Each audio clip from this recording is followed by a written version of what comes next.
Squad Busters! Supercell's back at it again, and this time there's not going to be an indefinite beta. That's right, if you haven't heard about it yet, Supercell have been cooking and have decided that after being available for 20 days, Squad Busters is going global. First up though, what is Squad Busters? Well, to put it simply, Squad Busters is all about killing things, to get money, to get more people to kill more things, all culminating in a mad dash to hoard some cash, and then hiding in a corner for a minute so the game can end. And you know what? As far as Supercell games go, this one is quite problematic. You see, the game is flawed in a few different ways, and each of those create an experience that's just sort of so-so. And don't get me wrong, Squad Busters can be a fun game to play, and if you get a good mod combo, you can have an absolute blast wreaking havoc and collecting mass amounts of gems. But that's far from every match, and instead, you're gonna find that most of the time, it's just not all that fun to play. And I think one of the biggest contributing factors to this is that it's hard to tell if you're winning or losing. Sure, there's a scoreboard on the left showing the top 3 players, but when it comes down to any PvP encounters, you usually don't find out that you're losing until it's too late, by which point half your gems are gone and so's half your squad. And even after you realise, there's no way you're going to flee because this game has an attacker's advantage. See, you only attack when you stand still, and if you're trying to run away, you're probably not going to be taking a pit stop every 5 seconds just to throw a couple punches back. But if you're an attacker, you're usually able to get close enough to the enemy to deal a bit of chip damage to them. And chip damage adds up over time. Plus on top of this, damaging characters in a squad causes them to be slow, so all it takes is one stray bullet for your hog rider to be hog bider. Then to top it all off, you and your attacker both regenerate turbo at the exact same speed, which means that there is no way you're ever going to outrun them, and you're just doomed to be busted. I mean, we all love a good Zero to Hero story, building back up from nothing to the win, but this is essentially non-existent in Squad Busters, as 9 times out of 10, when you try to run from a PvP encounter, you'll be busted long before the game ever comes to an end. So how can this be fixed? It's a bit of a tricky one, because obviously you don't want busting squads to be impossible, the game is literally called Squad Busters, but you also don't want players to be too scared to ever enter PvP because they're always unsure of how it will end. My proposed solution though is to give players a bit of turbo when they lose a character in their squad.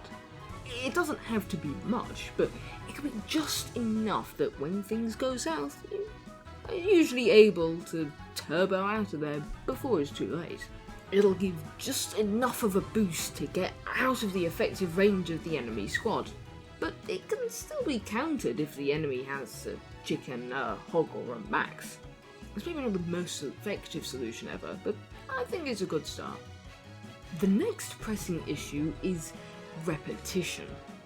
Basically every match of Squad Busters feels the same, and despite there being 22 battle mods, most of them are locked behind late game worlds, and those that are available early game are just way too similar to each other, and the lack of gameplay variance is quite apparent.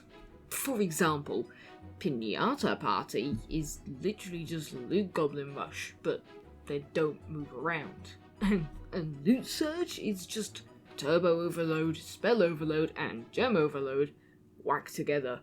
So all in all, it really only feels like there's 10 or so distinct and unique mods.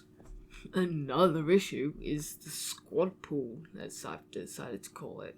It's just always the same.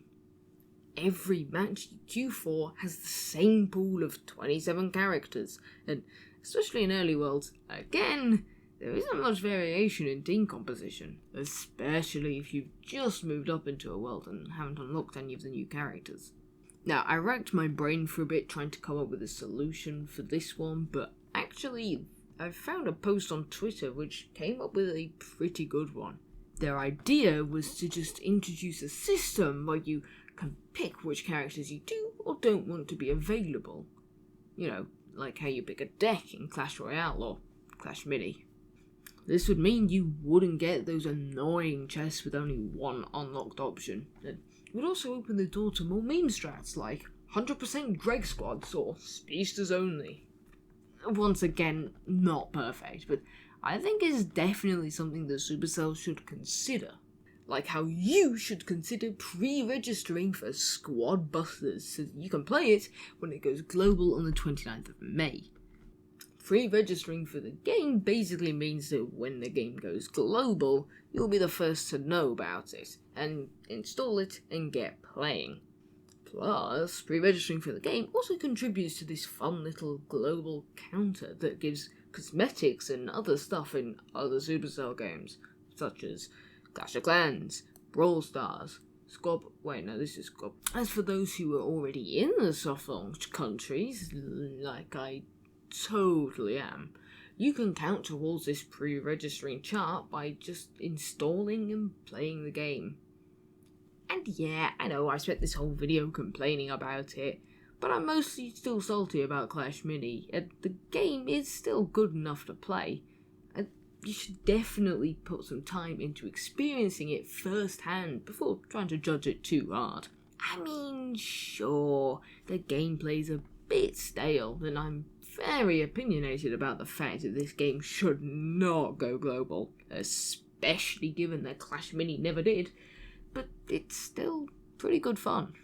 Also, when you get access to the game on May 29th, remember to use code IkeThePro18 in the shop, and, you know, feel free to add me as a friend too. Anyways, with all that being said and done, I bid Squadbusters good luck, and you a good night. Ta-ra now.